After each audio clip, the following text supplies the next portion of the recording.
شعارنا اليوم كما أمر رسول الله.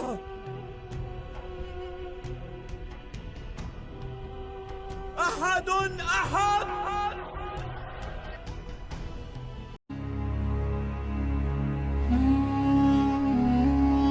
Sholawat Badar.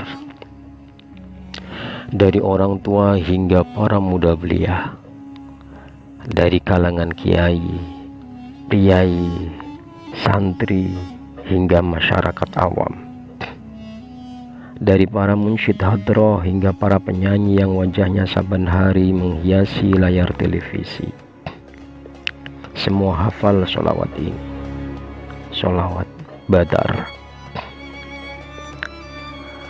Sholawat ini berisi puji-pujian kepada Rasulullah Sallallahu Alaihi Wasallam dan ahli Badar atau syuhada Badar, para sahabat yang gugur syahid dalam perang Badar 17 Ramadan tahun kedua Hijriah.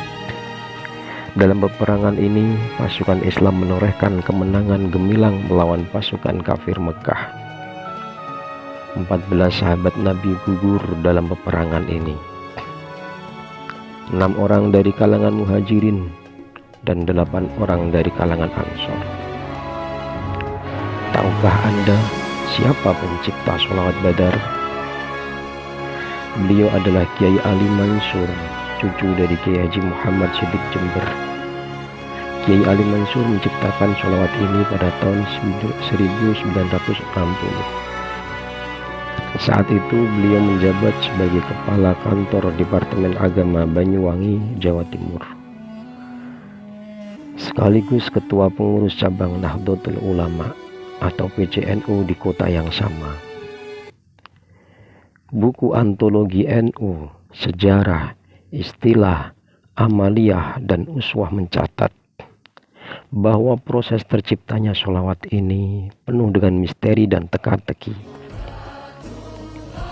Bermula dari kegelisahan Kiai Ali Mansur terhadap kondisi politik saat itu, di mana PKI, Partai Komunis Indonesia, mulai menggurita di tampuk-tampuk kekuasaan, bahkan berani membunuh kiai-kiai di pedesaan. Kondisi ini membuat Kiai Ali tidak bisa tidur. Gelisah bercampur heran, karena sebelumnya Kiai Ali bermimpi didatangi para habib berjubah putih hijau. Kian mengherankan, pada saat yang sama istri beliau bermimpi bertemu Rasulullah. Keesokan harinya mimpi itu ditanyakan kepada Habib Hadi Al-Haddar Banyuwangi. Habib Hadi menjawab, "Ya akhi, itu ahli Badar." Kedua mimpi aneh dan terjadi secara bersamaan itulah yang mendorong dirinya menulis syair yang kemudian dikenal dengan sholawat Badar. Keheranan muncul lagi karena keesokan harinya banyak tetangga yang datang ke rumah Kiai Ali sambil membawa beras, daging, dan sebagainya, layaknya mendatangi orang yang akan punya hajat mantu.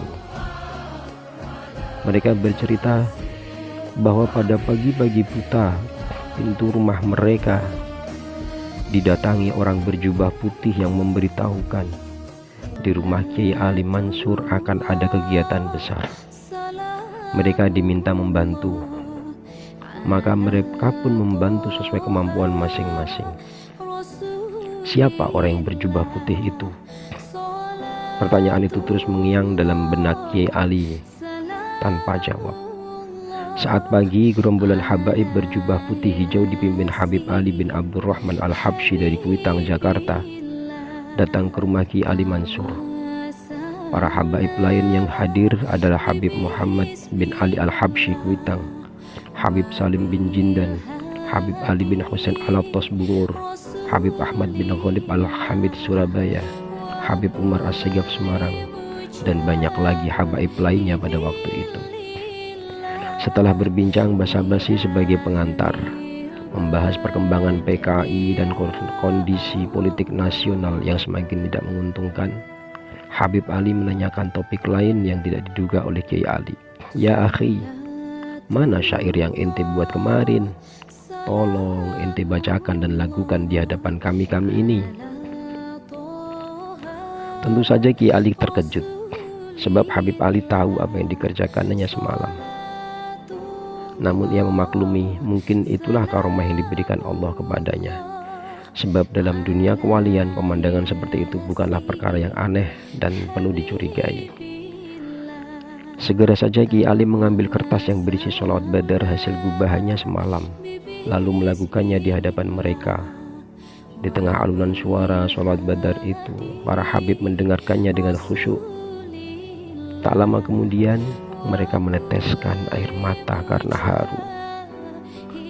Dalam buku kecil Kiai Ali, kunjungan tersebut tercatat terjadi pada hari Rabu tanggal 26 September tahun 1962 jam 8 pagi. Konon terciptanya sholat badar ini terinspirasi pula oleh kitab Jaliyatul Qadar fi Nazmi Ahlil Badar karya Syed Ja'far Al-Barzanji. Selesai mendengarkan sholawat badar yang dikumandangkan Kiai Ali Mansur, Habib Ali segera bangkit. Ya akhi, mari kita perangi genjer-genjer PKI itu dengan sholawat badar, serunya. Setelah Habib Ali memimpin doa, lalu rombongan itu memohon diri.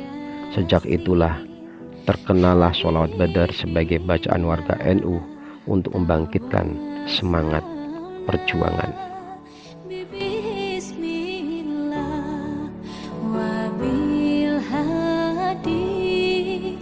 Rasulillah wa